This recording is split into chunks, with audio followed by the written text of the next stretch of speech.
यह नीम करोली बाबा महाराज जी के जीवन, उनके चमत्कारों और उनकी असीम करुणा पर आधारित एक विस्तृत कहानी है।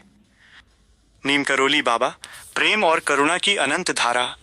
हिमालय की तलहटी में बसा उत्तराखंड का कैंची धाम केवल एक आश्रम नहीं, बल्कि शांति और भक्ति का वो केंद्र है जहां पहुंचकर हर व्याकुल मन को थामने वाला कोई मिल जाता है।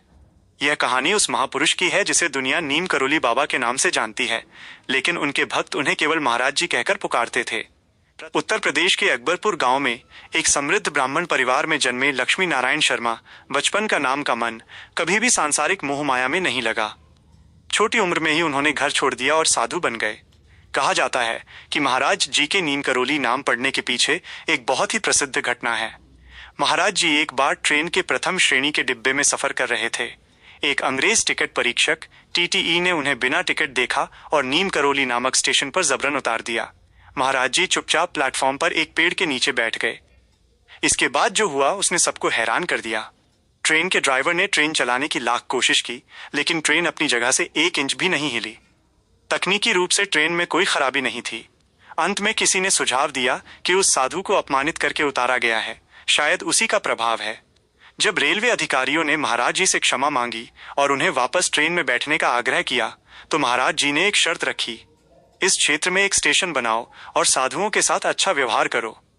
जैसे ही बाबा ट्रेन में चढ़े, ट्रेन अपने आप चल पड़ी। तभी से उनका नाम नीम करोली बाबा प्रसिद्ध हो गया। कैंची धाम की स्थापना। नैनीताल के पास स्थित कैंची धाम महाराज जी का सबसे प्रिय स्थान बना। 1960 के दशक में उन्होंने यहाँ एक छोटे से आश्रम की नींव रखी। यहाँ का वातावरण इतना पवित्र है कि आज भी वहां जाने वाला व्यक्ति एक अलग ही ऊर्जा महसूस करता है। महाराज जी का कोई विशेष उपदेश नहीं था। वे अक्सर सिर्फ 2 बातें कहते थे। 1. सबकी सेवा करो, लव एवरीवन, सर्व एवरीवन। 2. ईश्वर को याद रखो, रिमेंबर गॉड। वे दिखावे के सख्त खिलाफ थे। उन्होंने कभी नहीं चाहा कि लोग उनके पैर छुएं या उनकी पूजा करें। वे एक साधारण कंबल ओढ़कर बैठते थे जो उनकी पहचान बन गया। महाराज जी के जीवन के साथ हजारों चमत्कार जुड़े हैं, लेकिन भक्तों के लिए उनका सबसे बड़ा चमत्कार उनकी सर्वज्ञता, सब कुछ जान लेना थी। 1. गंगा जल और घी का चमत्कार। एक बार कैंची धाम में भंडारा चल रहा था और घी कम पड़ गया। रसोइया घबरा कर बाबा के पास गया। बाबा ने मुस्कुराते हुए कहा, नीचे बहती नदी से 2 कनस्तर पानी भरकर ले आओ और कड़ाही में डाल दो। रसोइये ने वैसा ही किया। जैसे ही वो पानी कड़ाही में गया, वो शुद्ध देसी घी में बदल गया। बाद में जब घी का इंतजाम हो गया, तो बाबा ने उतना ही घी नदी में वापस डलवा दिया। 2. एक भक्त की पुकार।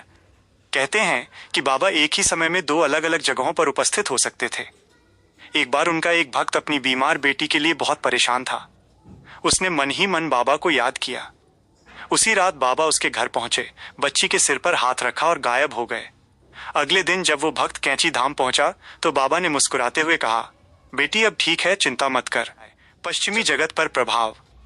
नीम करोली बाबा केवल भारत तक सीमित नहीं रहे। 1960 और 70 के दशक में जब पश्चिम का युवा वर्ग शांति की तलाश में था, तब कई अमेरिकी भक्त उनके पास आए।